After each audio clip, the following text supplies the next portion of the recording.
Hey, what's up? It's Jim, and today I'm going to talk about No Other Land. No Other Land was the film that won Best Documentary at the most recent Academy Awards, and it is a film that, because of what I guess people consider controversial, I've been pro-Palestinian for a long time, but I don't find it very controversial. I think it is just reporting what's going on. But what this film is about is basically this was filmed from 2019 to 2023. I make that time distinction because this does take place, except for a small part later, before the events of October 2023. What this film is mainly about is about an activist named Basil, who's one of the directors of this film, and is seeing his town, Masafar Yada, being sort of taken over by Israeli forces who say it's going to be occupied and made into a training ground for their military.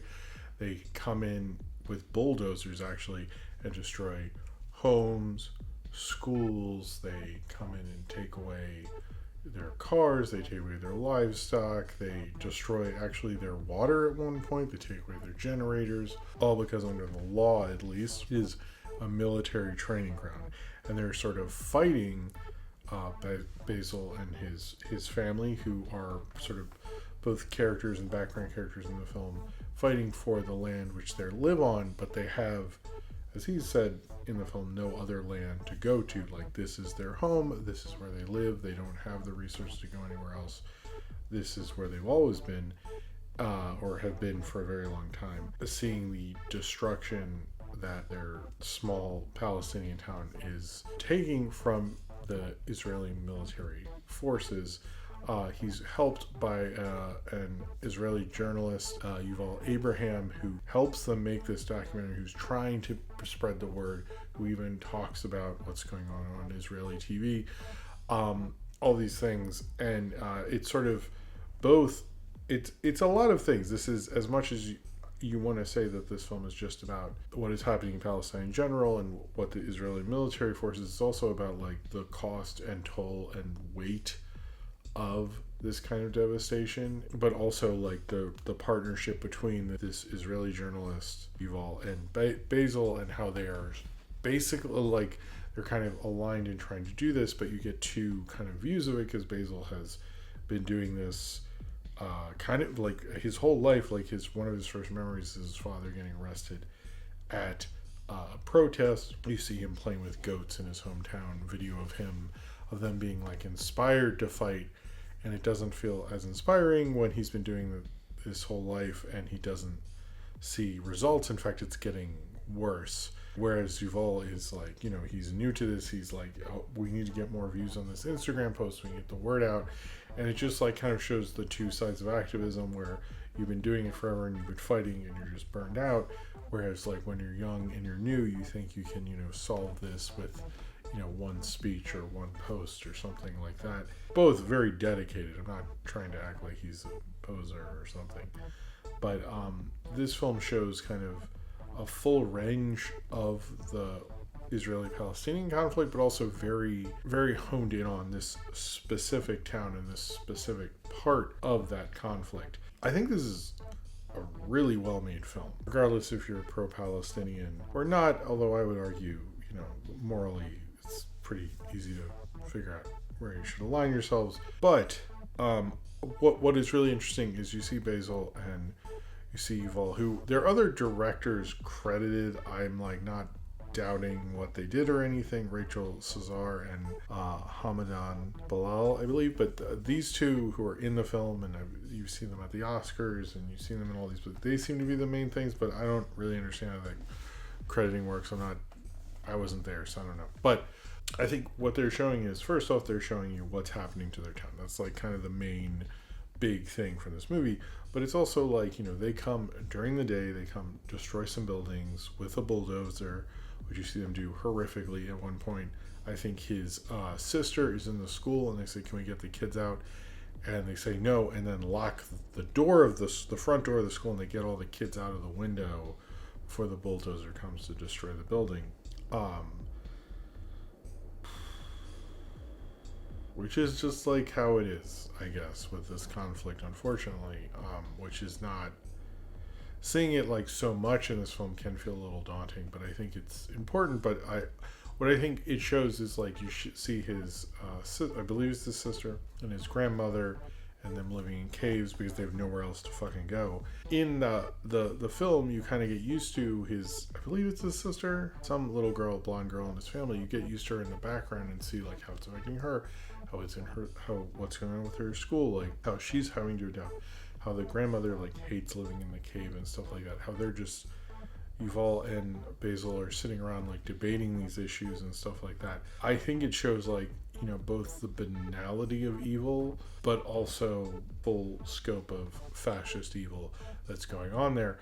And I think that is really actually interesting because it's kind of like, yes, they're breaking your spirits, they're destroying your home, but it's like the waiting for it makes it sort of more depressing, I think, because it's just like you're waiting and you know what's going to come tomorrow. You know something terrible is going to happen again. I thought those were very well filmed, very, very smart. There's a certain style to this documentary, like it's very well edited. There's some cuts in this I was like, whoa, I've never watched a documentary like this and been like envious of the editing in certain places, like in terms of cutting and stuff, because it's trying to do a lot of things actually, and it does it very successfully, very seamlessly, which I think most documentaries would like crumble under the weight of like, you know, well, this is an important message, and almost like sacrifice the filmmaking or something. And there's certain filmmaking choices that even though I'm like not 100% on board with, I get why they did it and it was smart, but they are going from like, you know, archival footage to debating these issues to showing like what happens. He sees his neighbor gets paralyzed because they're fighting over a generator, and you know, you see that, and like in some places you're seeing exactly what's going on, in some places you're seeing it shaky cam, what they can capture. But it does seem like they're very interested in capturing the moment of it. It doesn't matter if you have the perfect shot, but then when they're talking, it feels like they set up the camera perfectly. That style of it, I think it works fine in this. There's one part where, which is also kind of the poster, where I think it's Basil is kind of like lying on the ground while the bulldozers are coming to his town. I know there's not much he can do to stop a bulldozer, specifically with the army there and everything like that, but just him like lying there. And I don't know if like a part of me is like, this style works for this, but like this is a dangerous style because you can come off as like, I think in a sense what it means is like you can't do anything, so you just have to lie there and let them destroy your town. But it felt a little like too like performative, felt a little like odd, and like it sort of made me question the rest of those parts. I don't think they were disingenuous or something, but I think like if they're going to make another film with like these kind of ideas, these kind of like theories in it, I would be very careful not to fuck it up, you know, not to use that style in such a way, because you could really go too far, and it's like not even, you're not really making a documentary at some point. I think they were, but it just stylistically, I did think with that moment, it's like I get what he's saying, but like if there's a huge tragedy going on behind you and you're like rolling around in the dirt and filming yourself, I don't know if like that comes off the way you might think it does. Like if I saw that being filmed, I would be like, what the fuck is this? I don't know. Sometimes I do think about the logistics of like what you're actually filming, and in that point it did sort of take me out of it. Not that it took me out of like maybe like being fully in with the filmmakers. I was like, what are we doing right now? And it just felt like, I get the purpose of it and like how you can't do anything and all those things. That's not the issue. I just felt like that might have like, you got to be careful with that style. And for the most part, there was the one part. I'm surprised they used that as the poster, but I guess it's like they don't want to show a bulldozer destroying a school or something. But it is a very hard. I actually thought it went by very smoothly. It's hard to deal with those things, but if you're familiar with that conflict, it's not really surprising at all. Nothing in this film should really be surprising at this point if you're paying attention to a certain degree. The sad thing is this was going on to this degree before everything happened with Hamas in October 2023. This has been going on for so long, and they're always trying to do things like that. They're always trying to just like destroy these people and destroy this town, and like it's sad to see them like succeeding, and how much, there's a part where journalists show up and show the story and show his neighbor who was paralyzed and stuff. But like, what did that do ultimately? It did nothing. And it's like, did the Instagram post views matter?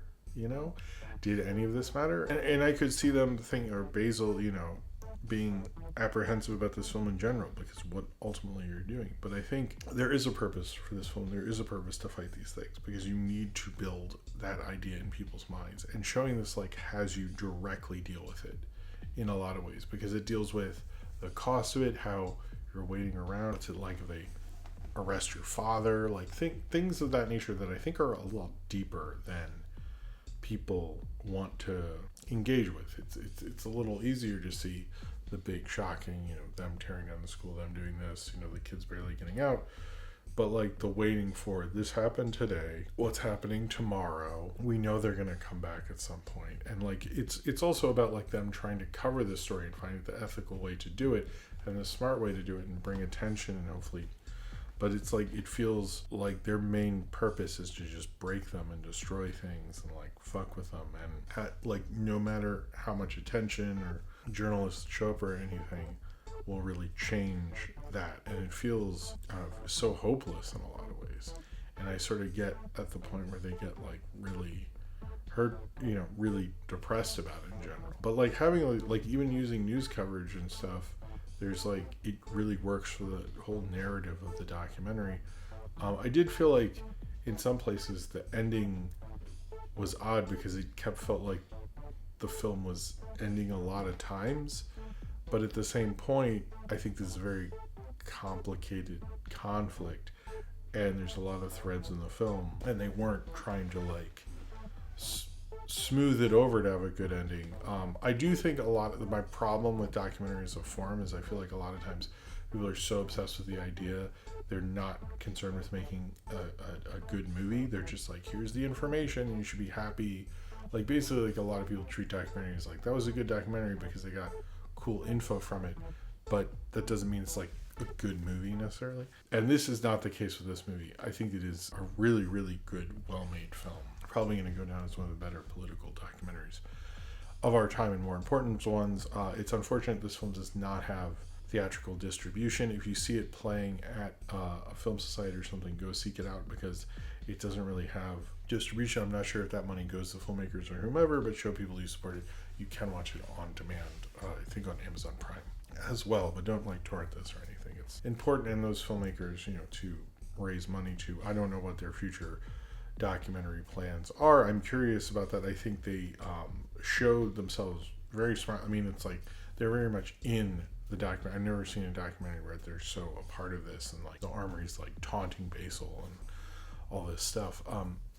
But I think what it shows is not just like what that town represents, whatever it represented to the people there, but also what it's like trying to live through that thing and trying to fight that thing with protests and something, and how useless it can feel, but how it's also important to oppose something like that, and important to get your thoughts out and make sure those are there, to not just to counter, but to try to change minds on certain things. And I think it's very hard to watch this and not be, I don't think you could be super pro-Israel after this, because these are just farmers trying to make a living who've lived on this land for a while. Or it's like, if you're going to move them because the Israeli thing, can they have a permit to build? No. And ultimately they knew they were going to move them and put more Israeli settlements there, or settler living conditions or something. And I just think it's like the purpose of this film is to really put you there and make you understand what's going on.